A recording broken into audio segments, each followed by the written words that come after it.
पिछले साल 130 दिन के लिए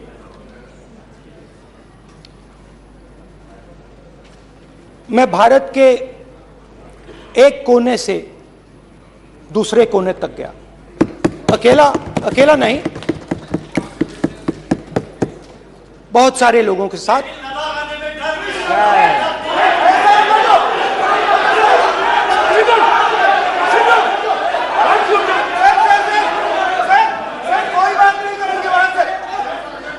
सर, ये हमारा टाइम खत्म करने का साजिश है।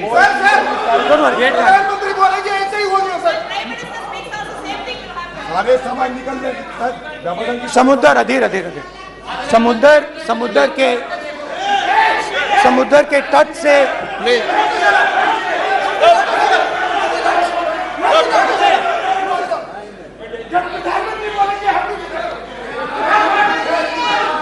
माननीय सदस्य प्लीज ऐसे धमकाने का वाक्य मत बोलो यहाँ पे बोलिए। आप उधर भी हाँ प्लीज। मैं समुद्र के तट से कश्मीर की बर्फीली पहाड़ी तक चला। नहीं, लद्दाख को मैंने नहीं छोड़ा। यात्रा अभी खत्म नहीं हुई है, यात्रा जारी है और जरूर लद्दाख आएंगे, घबराइए मत। बहुत सारे लोगों ने मुझसे पूछा यात्रा के दौरान, यात्रा के बाद कि राहुल तुम क्यों चल रहे हो, क्या तुम्हारा लक्ष्य क्या है, कन्याकुमारी से कश्मीर तक क्यों जा रहे हो। और जब वो मुझसे पूछते थे, शुरुआत में मेरे मुंह से जवाब नहीं निकलता।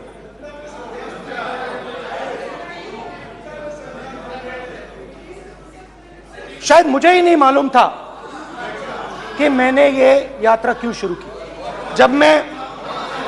जब मैं कन्याकुमारी से शुरू हुआ,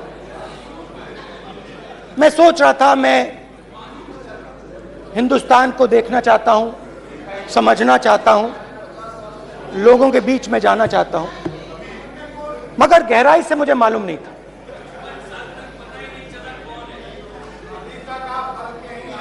थोड़ी देर में मुझे बात समझ आने लगी।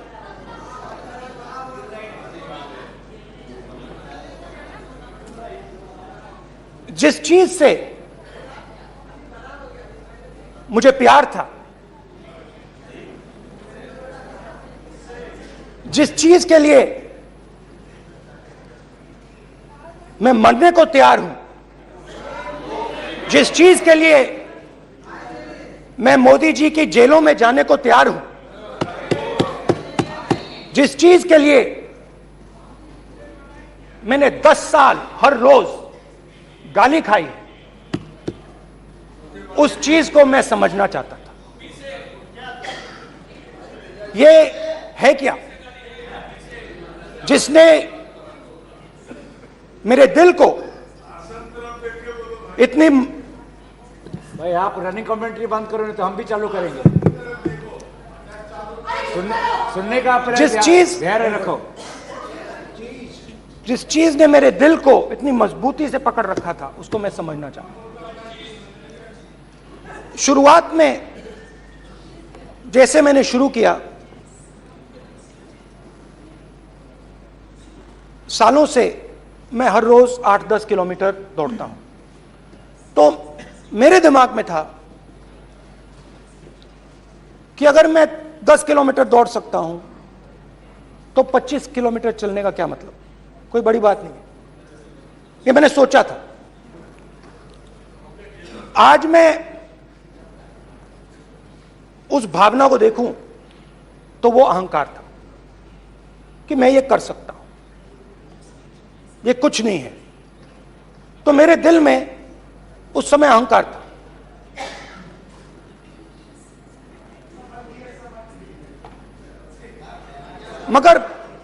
मगर भारत अहंकार को एकदम मिटा देता है, 1 सेकंड में मिटा देता है। तो हुआ क्या, 2-3 दिन में मेरे घुटने में दर्द शुरू हो गया। पुरानी इंजरी थी और जबरदस्त दर्द। हर रोज मैं उठूं और मेरे घुटने में दर्द, हर कदम में दर्द। तो पहले 2-3 दिनों में जो अहंकार था, जो मतलब भेड़िया जो निकला था, वो चींटी बन गई एकदम। जो हिंदुस्तान को अहंकार से देखने निकला था, वो पूरा का पूरा अहंकार गायब हो गया। और रोज मैं डर डर के चलूं कि क्या मैं कल चल पाऊंगा। ये मेरे दिल में डर था। और जब भी ये डर बढ़ता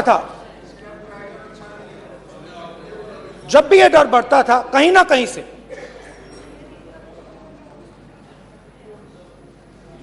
कोई ना कोई शक्ति मेरी मदद कर देती थी। एक दिन मैं सह नहीं पा रहा था, एक छोटी सी लड़की आती है, मुझे चिट्ठी दे देती है। मैंने चिट्ठी खोली, 8 साल की थी, उसमें लिखा था, Rahul, I am walking with you, don't worry. उसने मेरे पैर में चोट देखी और उसने अपनी शक्ति मुझे दे दी। सिर्फ उसने नहीं, लाखों लोग ने। और शुरुआत में जब मैं चल रहा था, कोई किसान आता था, मैं एकदम पहले उसको अपनी बात बताता था कि आपको यह करना चाहिए, आपको इस प्रकार से काम करना चाहिए। मगर इतने लोग आए, हजारों लोग आए, कि थोड़ी देर में मैं बोल नहीं पाया। जो मेरे दिल में बोलने का डिजायर था, वो बंद हो गया। बोल ही नहीं पाया, क्योंकि इतने लोगों से बोलना था। और एक सन्नाटा सा छा गया, भीड़ की आवाज थी, भारत जोड़ो, भारत जोड़ो, भारत जोड़ो। और जो मेरे से बात करता था, उसकी आवाज में सुनता गया।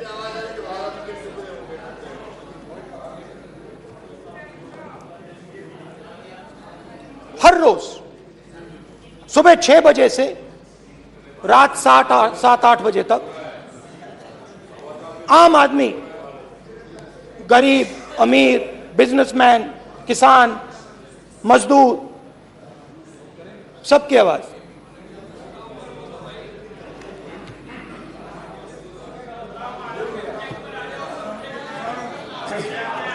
आ रहा हूं। आप कल से रुके, अब थोड़ा और रुक लो, 5-10 मिनट रुक जाओ। तो ये चलता गया, मैं बात सुनता गया। और फिर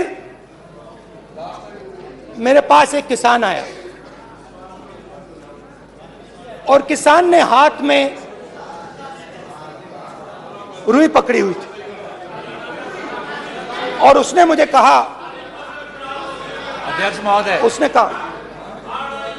उसने मुझे कहा, मेरी आंख में देखकर उसने मुझे अपना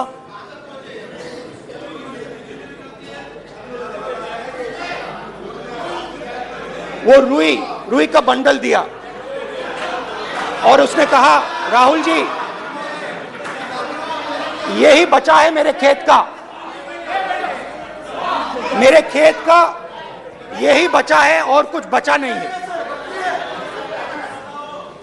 मैंने उससे जो मैं नॉर्मली सवाल पूछता था, भैया आपको बीमा का पैसा मिला, वो पूछा,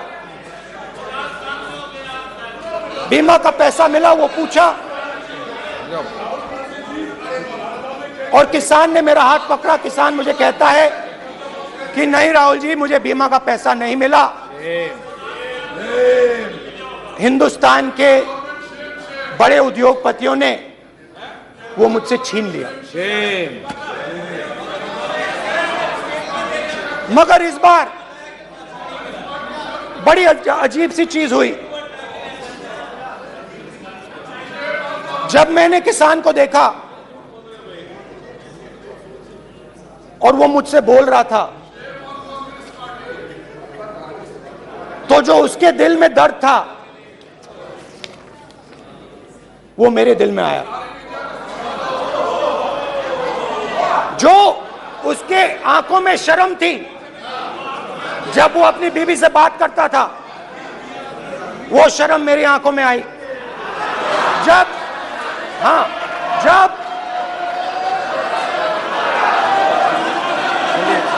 जब उसकी जो भूख थी वो मुझे समझ आई। और उसके बाद यात्रा बिल्कुल बदल गई। मुझे भीड़ की आवाज नहीं सुनाई देती थी, मुझे सिर्फ उस व्यक्ति की आवाज सुनाई देती थी जो मेरे साथ बात कर रहा था। उसका दर्द, उसकी चोट, उसका दुख, मेरा दुख, मेरी चोट, मेरा दर्द बन गया। समझने की कोशिश करो।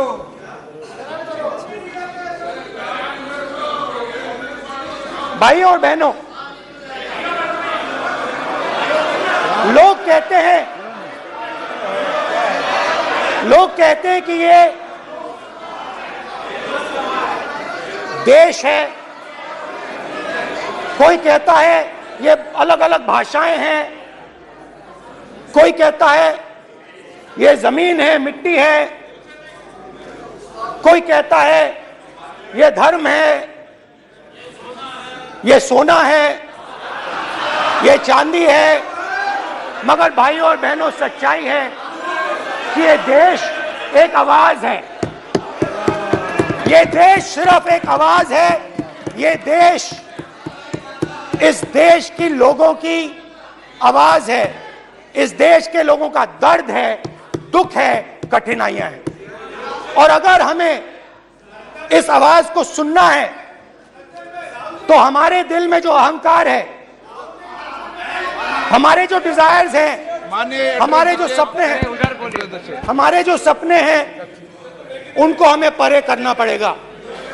जब हम अपने सपनों को परे करते हैं, तब हमें हिंदुस्तान की आवाज सुनाई देती है। तब तक हिंदुस्तान की आवाज हमें नहीं सुनाई देती। अब आप कहोगे ये बात मैंने नॉन कॉन्फिडेंस मोशन में क्यों रखी? इसका क्या मतलब है कि भारत एक आवाज है, भारत लोगों का दुख है, भारत लोगों का कष्ट है, मुश्किलें हैं।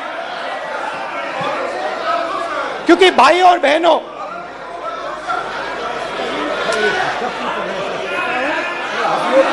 अध्यक्ष महोदय, अब पूरा सूद समेत जवाब तुमको मिलेगा। फिर पूरा सूद समेत जवाब देंगे सर। फिर आप हमें मत रोकेगा सर। अध्यक्ष महोदय, फिर आप हमें मत रोकेगा सर। आप हमें मत रोकेगा। फिर आप हमें मत रोकेगा। आप हमें मत रोकेगा। फिर आप हमको मत रोकेगा सर। हम सब देख रहे हैं, सब सुन रहे हैं, आप हमको फिर मत रोकेगा सर। तो स्पीकर सर, भारत एक आवाज है। भारत इस देश के सब लोगों की आवाज है। और अगर हम उस आवाज को सुनना चाहते हैं, हमें अहंकार को, नफरत को मिटाना पड़ेगा।